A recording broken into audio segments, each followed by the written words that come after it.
صحیح بخاری میں حدیث ہے، نبی علیہ السلام فرماتے ہیں میں نے خواب میں دیکھا کہ میں نے یوں تلوار لہرائی ہے تو اس کا اگلا حصہ ٹوٹ گیا، تو میں نے اس کی تعبیر کی ہے کہ احد میں ہمیں تکلیف پہنچے گی، اور پھر میں نے دوبارہ تلوار لہرائی تو وہ اپنی اصلی حالت میں واپس آ گئی، تو اس کی تعبیر میں نے کی ہے کہ اس تکلیف کے بعد پھر اللہ تعالیٰ ہمیں راحت دے دے گا۔ ظاہر ہے کہ پھر الٹیمیٹلی شکست جو ہے وہ فتح شکست میں بدلی، اور پھر شکست سے دوبارہ سے سروائیول تو کم از کم ہوگی، اگرچہ کئی انصاری اصحاب جو ہیں وہ شہید ہوئے، مدینے کا کوئی گھر نہیں بچا تھا جس میں میت نہ ہو، ایک غم کا عالم تو تھا۔ مہاجرین میں سے بھی حضرت حمزہ بن عبد المطلب، ان کا غم ہی رسول اللہ کے لیے بہت بڑا تھا، وہ آپ کے بھائیوں کی جگہ بھی تھے اور چچا بھی تھے، دودھ پیتے، رضاعت کا رشتہ بھی تھا ان سے، بھائی والا بھی، آرمی چیف بھی تھے بدر میں بھی، احد کے اندر بھی، تو حضور کے لیے وہ بھی غم بہت تھا۔ حضرت حمزہ بن عبد المطلب کا غم اتنا بڑا غم تھا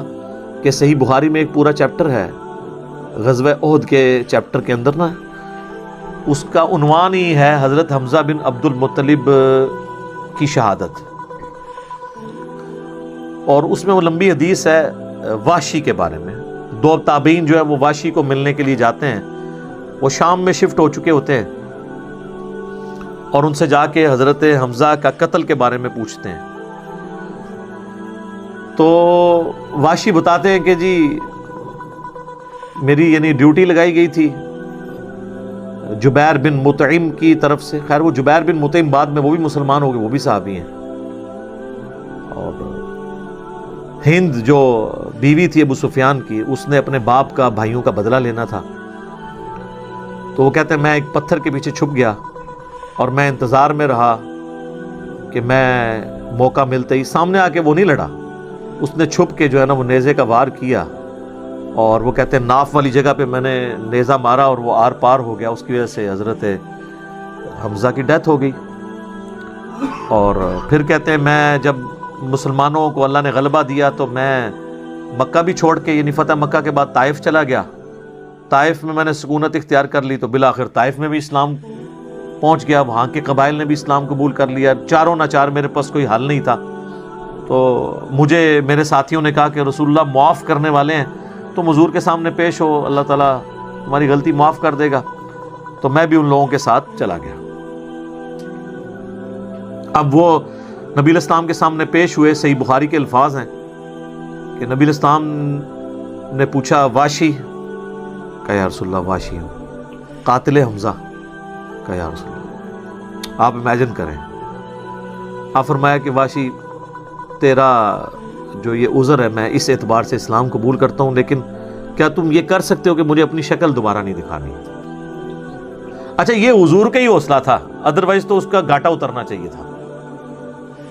ٹھیک ہے، کیونکہ اب جب کہ غلبہ اسلام کا ہو گیا اس کے بعد اسلام قبول کرنا، لیکن حضور کی شفقت تھی۔ لوگ اگلے جملے کو تو دیکھتے ہیں کہ حضور نے کہا مجھے شکل نہیں دکھانی، اور وہ یعنی سمجھتے ہیں کہ شاید حضور نے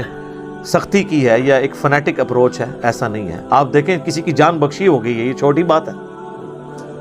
تو اس میں اکثر جملہ بولا کرتا ہوں کہ چچا سے زیادہ انسان کو اپنی اولاد سے محبت ہوتی ہے۔ قاتلین حسین جو ہیں، قاتلین حسن ہیں، ان کے ساتھ قیامت کے دن رسول اللہ کا کیا ایٹیچیوڈ ہوگا ایز کمپیئر ٹو قاتلین حمزہ ابن عبد المطلب۔ کوئی شخص دنیا میں کہہ سکتا ہے کہ جی مجھے اپنے چچا سے اپنی اولاد سے بھی بڑھ کے محبت ہے، تو اس کا تو ذہنی توازن بگڑا ہو تو لادہ بات ہے، یا جھوٹ بول رہا ہوگا۔ تو یہ کربلا جو ہے یہ کوئی چھوٹی چیز نہیں میرے بھائیوں، اور اس سے یہ بھی پتہ چلا کہ غم کبھی بھی ہلکا نہیں ہوتا۔ فتح مکہ کے بھی بعد کی یہ بات ہے، یعنی حضرت حمزہ کی شہادت کو کم از کم 5 سال تو گزر چکے تھے۔ 3 ہجری میں غزوہ احد ہوئی ہے اور 8 ہجری میں فتح مکہ، اس کے بھی بعد کا واقعہ ہے یہ، 8 کا بھی ہو سکتا ہے 9 کا بھی، چلو کم از کم بھی 5 سال۔ کسی نے حضور کو مشورہ نہیں دیا کہ سوگ تو 3 دن تک ہوتا ہے، لیکن یہ سوگ حمزہ نہیں تھا، یہ غم حمزہ تھا۔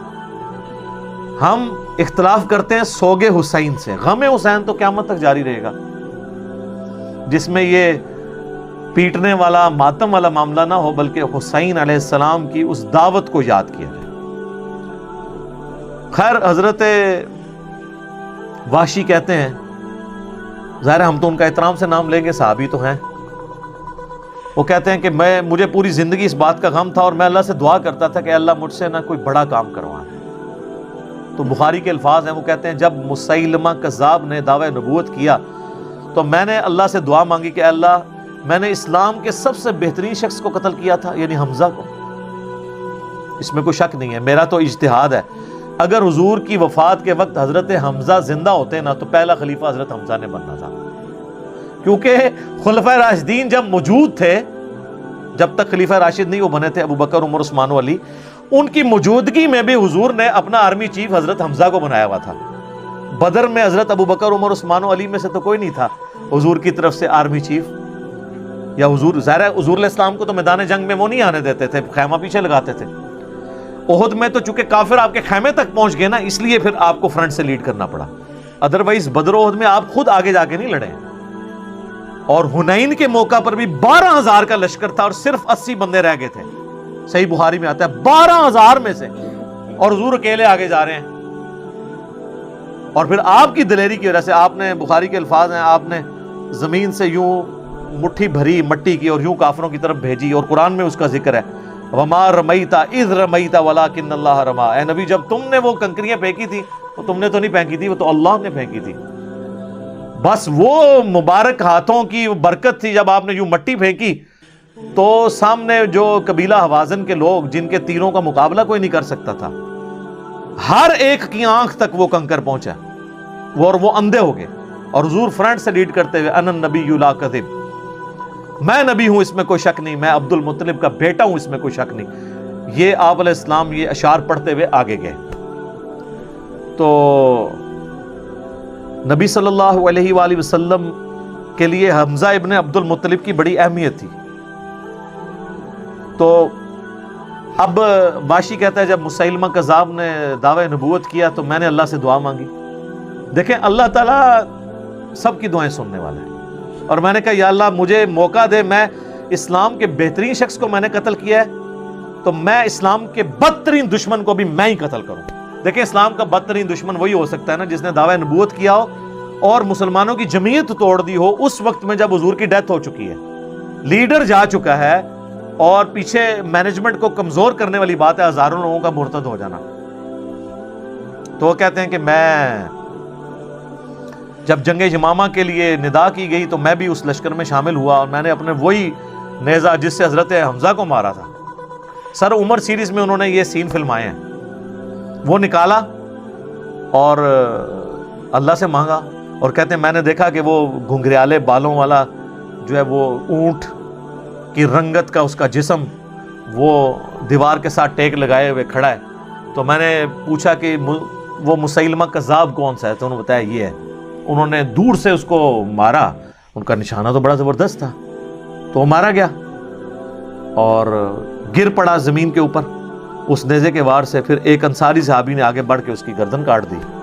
تو پھر وہ کہتے تھے کہ مجھے اللہ سے امید ہے کہ اللہ تعالیٰ اس نیکی کی برکت سے میری وہ غلطی معاف کر دے گا،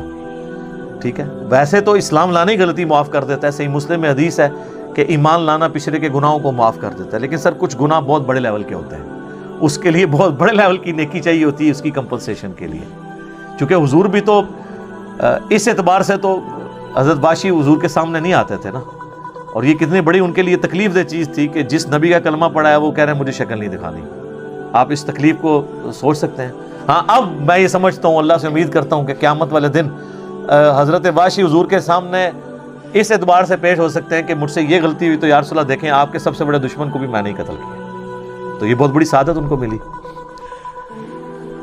رضی اللہ عنہم اجمعین وعلیہم السلام۔ صلاۃ بر محمد وآل محمد، اللہم صلی علی محمد وعلی آل محمد واصحابہ اجمعین الی یوم الدین۔